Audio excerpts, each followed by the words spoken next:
अस्सलाम वालेकुम एवरीवन। आज का हमारा टॉपिक है हार्ट अटैक, क्योंकि ये एक ऐसी बीमारी है जिसकी वजह से हमारे पास एनुअली 19 मिलियन डेथ्स अकर होती है। और अगर इसका हम हिसाब लगा ले तो every 5 second in the world किसी ना किसी को हार्ट अटैक की वजह से मौत आती है। मेरा नाम है रायद रहमान और आज हम डिस्कस करेंगे कि हार्ट अटैक क्या होता है, किस तरह होता है और इसको हम मैनेज किस तरह कर सकते हैं। तो सबसे पहले अगर हम मेडिकल के अल्फाज में कहें कि हार्ट अटैक क्या होता है, तो इसको हम कहते हैं मायोकार्डियल इन्फार्क्शन। अब मायो का मतलब है मसल, कार्डियल का मतलब है हार्ट और इन्फार्क्शन का मतलब है डेथ। तो नाम से जाहिर होता है कि हार्ट के मसल्स की डेथ को हम हार्ट अटैक कहते हैं या मायोकार्डियल इन्फार्क्शन कहते हैं। अब ये death of the heart muscles किस वजह से होता है? ये होता है इस्कीमिया की वजह से। इस्कीमिया क्या है? Reduced blood flow to any part हर एरिया ऑफ आवर बॉडी, उसको हम कहते हैं इस्कीमिया। इस्कीमिया किस वजह से होता है? एथीरोस्क्लेरोसिस की वजह से। एथीरोस्क्लेरोसिस। लेकिन एक चीज़ जहन में लाजिम रख लें, अक्सर हमारे लोग इन दो टर्मिनोलॉजीज़ को कंफ्यूज करते हैं, जो कि हैं एथीरोस्क्लेरोसिस और दूसरी है आर्टीरियोस्क्लेरोसिस। अब आर्टीरियोस्क्लेरोसिस और एथीरोस्क्लेरोसिस में काफ़ी फ़र्क है। आर्टीरियोस्क्लेरोसिस का मतलब है कि जो हमारे आर्टरीज होते हैं इनके वाल स्टिफ हो जाते हैं, मतलब कि हार्ड हो जाते हैं और इनमें से इलास्टिसिटी ख़त्म हो जाती है, इलास्टिसिटी नहीं रहती। एथीरोस्क्लेरोसिस में क्या होता है? इसमें से प्लेक बिल्डअप हो जाता है। अब प्लेक क्या है? जो भी फैटी मटेरियल की वजह से या किसी भी चीज़ की वजह से ब्लैकेज आती है, उसको हम प्लेक कहते हैं। अब ये हमारे पास हार्ट अटैक किस तरह लाता है? देखिए, ये है हमारा हार्ट और हम सब जानते हैं कि हार्ट ब्लड को पंप करता है टुवर्ड्स द बॉडी। लेकिन इस हार्ट को भी ब्लड की ज़रूरत होती है, जो कि इसको मिलती है इन आर्टरीज के ज़रिए, जिसको हम कोरोनरी आर्टरीज कहते हैं। कोरोनरी आर्टरीज क्या होते हैं? जो कि हमारे हार्ट को ब्लड सप्लाई करते हैं। अब अगर इन कोरोनरी आर्टरीज में से कोई ब्लॉकेज आ जाए तो उसकी वजह से हार्ट के मसल्स की जो डेथ होगी उसको हम मायोकार्डियल इन्फार्क्शन कहेंगे या उसको हम हार्ट अटैक कहेंगे। अब ये किस तरह होगी? फर्ज करें यहाँ पर ये जो आर्टरी है ये मैं लेता हूँ यहाँ पर ये मैंने ड्रा कर ली ये आर्टरी। तो क्या होगा? अच्छा, हार्ट अटैक हमारे पास मेनली कोलेस्ट्रॉल की वजह से होता है। कोलेस्ट्रॉल किस तरह? देखिए, हमारे पास टू टाइप्स ऑफ कोलेस्ट्रॉल होते हैं। एक होते हैं HDL और एक होते हैं LDL। HDL हमारे पास गुड कोलेस्ट्रॉल होते हैं और LDL हमारे पास बैड कोलेस्ट्रॉल होते हैं। नॉर्मली क्या होता है कि ब्लड फ्लो करता है इन आर्टरीज में और इसी के साथ ये LDL भी फ्लो करते हैं। लेकिन क्या होता है, फ़र्ज़ करें हमारे पास ये एक शख्स है जो कि या तो स्मोकिंग करता है या इसको हाइपरटेंशन है या इसको डायबिटीज़ है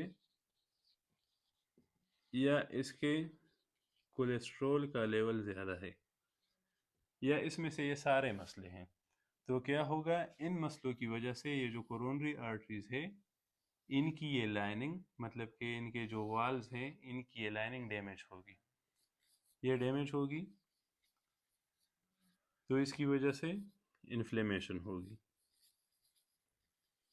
अब इस इन्फ्लेमेशन की वजह से क्या होगा कि ये एक सब्सटेंस को रिलीज करते हैं जिसको हम कहते हैं रिएक्टिव ऑक्सीजन स्पीशीज।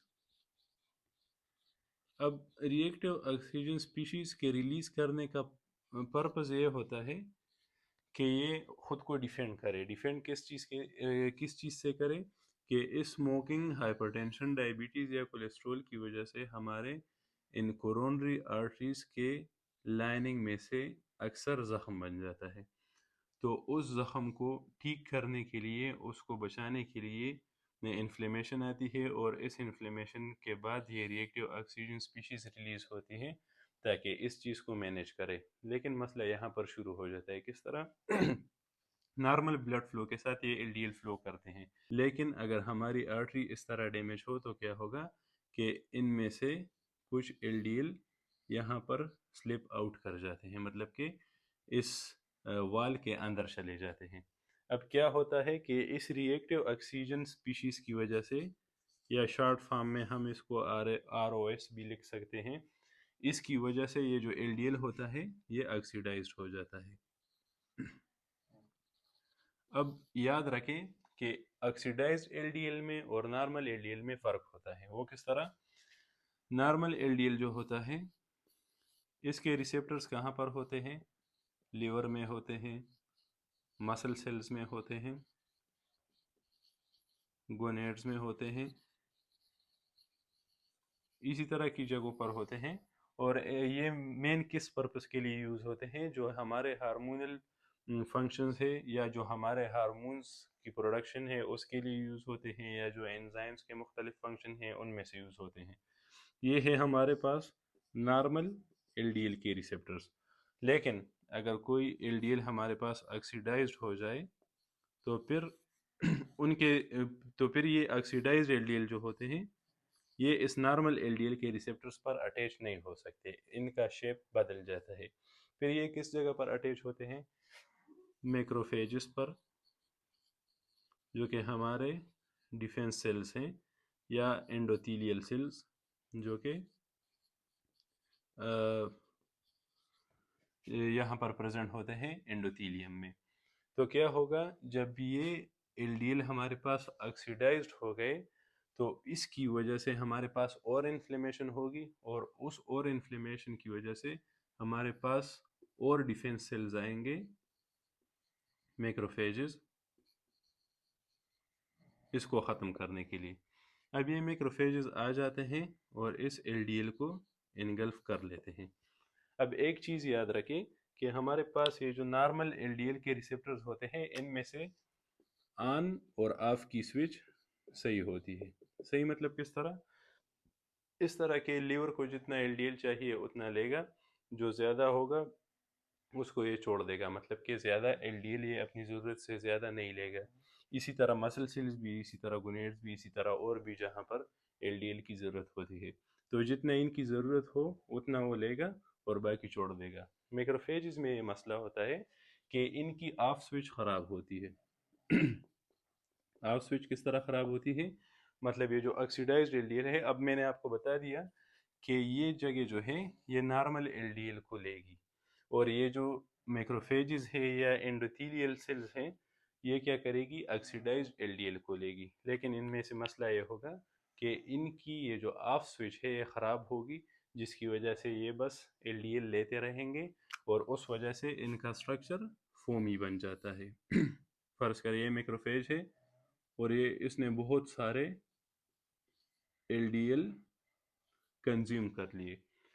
अब इसका फोमी स्ट्रक्चर हम इसे क्यों कहते हैं कि अंडर अंडर द माइक्रोस्कोप जब हम इसको ऑब्जर्व करते हैं तो ये शाइनी सा फोमी स्ट्रक्चर देते हैं हमें, जिसको हम फोमी स्ट्रक्चर कहते हैं। अब इसकी वजह से क्या होता है कि और प्लेटलेट्स वगैरह आते हैं, क्योंकि वो सोचते हैं कि यहाँ पर कोई ज़ख्म आ चुका है, कोई इंजरी हो चुकी है।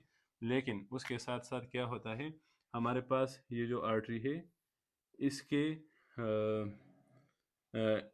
इसके ट्यूनिका मीडिया में हमारे पास इनकी जो मिडिल लेयर होती है उसमें से क्या होते हैं? स्मूथ मसल सेल्स होते हैं। अब ये स्मूथ मसल सेल्स का मेन काम ये होता है कि ये आर्टरीज के स्ट्रक्चर में हेल्प करते हैं, वेजो कंस्ट्रक्शन या डायलेशन में हेल्प करते हैं ब्लड प्रेशर के दौरान। लेकिन यहाँ पर क्या होता है कि ये स्मूथ मसल सेल्स जो होते हैं ये अपनी इस मिडिल लेयर से आकर इंटीमा में आ जाते हैं। इंटीमा मतलब इंटरनल लेयर जो कि यहाँ पर है। तो ये smooth muscle cells tunica media से ट्यूनिका इंटीमा में आ जाते हैं, जो कि ये मिडिल लेयर है। यहाँ पर ये क्या कर लेते हैं, ये जो फोम सेल्स हैं इसके ऊपर ये एक केप लाइक स्ट्रक्चर बना लेते हैं, मतलब कि इसको प्रोटेक्ट करते हैं। किस तरह? ये हमारे पास ये फोमी सेल है, इसके ऊपर ये स्मूथ मसल सेल्स आ गए और इसको एक कवरिंग देगी। अब अगर ये कवरिंग मजबूत हो तो कोई मसला नहीं होगा, मतलब कि वो जो ल्यूमिन है वो तो नैरो हो चुका है, मतलब कि उसमें से जो ब्लड फ्लो है वो कम हो चुकी है, लेकिन फिर भी उतना मसला नहीं है। लेकिन अगर ये केप जो ये स्मूथ मसल सेल्स ने बनाया हुआ है, अगर ये कमज़ोर हो और अगर ये रप्चर कर जाए, मतलब कि अगर ये टूट जाए, तो क्या होगा? हमारा जो इम्यून सिस्टम है यहाँ पर इस चीज़ को इंजरी कंसिडर कर लेगा, मतलब कि वो सोचेंगे कि यहाँ पर कोई ब्लीडिंग वगैरह हो रही है, तो उस ब्लीडिंग को स्टॉप करने के लिए मुख्तलिफ किस्म के प्लेटलेट्स वगैरह आएंगे और यहाँ पर अटैच हो जाएंगे। तो यहाँ पर अटैच हो जाएंगे। अब इसको हम मिटा लेते हैं। ये तो हो गया यहाँ तक कि फ़र्ज़ करें ये वो फोम सेल था और उस पर ये जो स्मूथ मसल सेल्स थे वो आ गए, उन्होंने केप बना ली, लेकिन ये रप्चर कर गई, तो वो जो कंटेंट है वो इससे बाहर चला गया, जिसकी बिना पर हमारे इम्यून सिस्टम ने वहाँ पर प्लेटलेट्स भेज दिए ताकि इस चीज़ को कवर करे। लेकिन यहाँ पर क्या होता है, फ़र्ज़ करें ये पहले इतना साइज़ में था, लेकिन जब ये प्लेटलेट्स आ गए और इन्होंने यहाँ पर अपनी कवरिंग बना ली, तो ये साइज़ यहाँ से यहाँ बढ़ गया, तो जिसकी वजह से हमारे कोरोनरी आर्टरी की ब्लॉकेज हो सकती है। फ़र्ज़ करें ये सारा मामला मैंने आपको बताया था कि मैंने ये आर्टरी ली हुई है, तो अगर यहाँ पर ये प्लेग बन गया तो उस वजह से ये ब्लड फ्लो जो है ये डिस्टर्ब होगी, और ये ब्लड फ्लो फ़र्ज़ करें इस साइड पे आ रही है, तो हमारे हार्ट का ये हिस्सा डिस्टर्ब होगा। लेकिन कितने टाइम में होगा? अगर ये ब्लड फ्लो 20 से लेकर 30 मिनट तक यहाँ पर ना हो सके, मतलब कि यहाँ पर ब्लड ना जाए 20 से लेकर 30 मिनट तक, तो फिर यहाँ के जो सेल्स हैं वो डेड हो जाएंगे। अब इनके जो सेल्स डेड हो जाते हैं, ये जो मसल्स है ये डेड हो जाते हैं, तो ये जो सेल्स है इनकी वो जो स्ट्रक्चर है वो ख़राब हो जाती है, और हमारे हार्ट के जो सेल्स होते हैं उसको हम कहते हैं कार्डियो मायोसाइट्स, उसको हम कहते हैं कार्डियोमायोसाइट्स। तो क्या होता है, अगर हमारे हार्ट के किसी भी एरिया को ब्लड फ्लो नहीं हो रही, तो उस वजह से वहाँ के मसल्स डेड होंगे, और उस डेड मसल्स की वजह से वो सेल्स डेड होंगे, और उन सेल्स की वजह से उनका जो स्ट्रक्चर है वो ख़राब होगा, और वो जब ख़राब होगा तो वहाँ से 2 types of protein leak out होंगे, जो कि एक है ट्रोपोनिन आई और दूसरा है ट्रोपोनिन टी। मेनली हमारे पास ट्रोपोनिन की 3 टाइप्स होते हैं, एक सी भी होता है, लेकिन उसको हम यहाँ पर इसलिए कंसिडर नहीं करते क्योंकि वो specific to the heart muscles नहीं होता। ये किस लिए? ये हम डायग्नोस्टिक पर्पस के लिए यूज़ करते हैं। किस तरह? अक्सर आपने देखा होगा कि किसी को एमआई हो जाता है, मतलब कि किसी को हार्ट अटैक हो जाता है, तो डॉक्टर्स उनको क्या डायग्नोसिस के लिए क्या करते हैं कि उनके ट्रोपोनिन आई और ट्रोपोनिन टी लेवल देखते हैं। वो किस लिए? कि ये जो प्रोटीन्स हैं ये स्पेसिफिकली सिर्फ कार्डियोमायोसाइट्स में, मतलब के हार्ट के सेल्स में प्रेजेंट होते हैं, ये बॉडी के दूसरे किसी भी एरिया में प्रेजेंट नहीं होते। आई और टी की बात कर रहा हूँ, ये जो सी है ये दूसरे एरियाज में प्रेजेंट हो सकता है, लेकिन ट्रोपोनिन आई और ट्रोपोनिन टी स्पेसिफिकली हार्ट के सेल्स में प्रेजेंट होते हैं। तो ये डॉक्टर क्या करते हैं कि इसको डायग्नोस कर लेते हैं, तो अगर ब्लड में से ट्रोपोनिन आई और ट्रोपोनिन टी आ जाता है, तो ये कंफर्म कर लेता है कि अब बिल्कुल मायोकार्डियल इन्फेक्शन हो चुकी है। अब मायोकार्डियल इन्फेक्शन यहाँ तक तो आप समझ गए, लेकिन इसके बाद हम इसके साइन सिम्टम्स पढ़ेंगे कि इसको हम किस तरह जानेंगे कि ये मायोकार्डियल इन्फेक्शन है या हार्ट अटैक है। तो सबसे पहला साइन क्या होगा? सबसे पहला होगा चेस्ट पेन। अब चेस्ट पेन को लाइटली नहीं लेना। क्यों लाइटली नहीं लेना? अक्सर हमारे लोग इसको किस चीज़ के साथ कंफ्यूज कर लेते हैं? इंडाइजेशन के साथ। मतलब कि ये लोग सोचते हैं कि शायद हमारा हाजमा ख़राब होगा, इस वजह से हमारा पेन होगा। और जिस तरह के मैंने आपको बता दिया कि अगर 20 से लेकर 30 मिनट तक ये ब्लड फ्लो इसको रुक जाए तो उसके सेल्स की डेथ हो जाती है। तो एक होगा चेस्ट पेन जो कि may radiate towards the shoulder, radiate towards shoulder, neck, jaw, left arm. ये हमारे चेस्ट पेन के अलामात होंगे जो कि शोल्डर, नेक या हमारा जबड़ा या हमारे लेफ्ट आर्म की तरफ रेडिएट होगा चेस्ट पेन। और इसको आपने लाइटली नहीं लेना, इंडाइजेशन के तौर पर नहीं लेना। ये एक साइन हो गया। दूसरा होगा स्वेटिंग। अच्छा, चेस्ट पेन किस वजह से होगा? कार्डिक सेल्स की डेथ हो चुकी है तो उस डेथ की वजह से पेन होगा और वो पेन मुख्तलिफ एरियाज में आपको दिख सकता है। स्वेटिंग किस वजह से होगा कि हमारी बॉडी का flight and fight response activate हो जाता है जिसकी वजह से स्वेटिंग होती है। और उसके साथ आपको लाइट हेडेडनेस। ये किस तरह? ये फ़र्ज़ करें आपका हार्ट सही तरीके से ब्लड को पंप नहीं कर रहा तो आपके ब्रेन को सही तरीके से न्यूट्रिशन नहीं जा रही, न्यूट्रिएंट्स नहीं जा रहे, तो उसकी वजह से भी आपको लाइट हेडनेस या फेंटिंग, मतलब कि आपको चक्कर वगैरह आ सकते हैं। इसी के साथ आपको वीकनेस भी फील हो सकती है। वीकनेस क्यों फील होगी? क्योंकि वही बात फिर से, आपका हार्ट ब्लड पंप नहीं कर सकता और हमारे बॉडी के जितने भी आर्गन्स है, जितने भी टिश्यूज, मसल्स है, इन सबको न्यूट्रिएंट्स ब्लड के ज़रिए मिलते हैं। तो अगर आपका हार्ट ब्लड को सही तरीके से पंप नहीं कर सकता तो उन आर्गन्स को, उन टिश्यूज़ को, उन मसल्स को सही तरीके से न्यूट्रिशन नहीं मिलेगी और उस वजह से आपको वीकनेस फील हो सकती है। अब ये तो थे हमारे पास साइन एंड सिम्टम्स। लेकिन इसमें इसके ट्रीटमेंट में से हमारे पास फिर क्या होता है? ट्रीटमेंट में हमारा सबसे पहला काम होता है एस्पिरिन। एस्पिरिन क्यों देते हैं ट्रीटमेंट?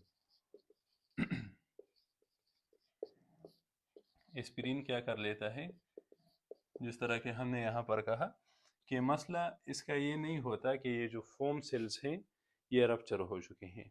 फिर मसला ये हो जाता है कि ये अपने डिफेंस के लिए प्लेटलेट्स आते हैं और इस चीज़ को कवर करने के लिए, इस ज़ख्म को भरने के लिए और बड़ा प्लेग बना लेते हैं जिसकी वजह से क्या होता है कि ब्लड फ्लो बंद हो जाती है, स्टॉप हो जाती है।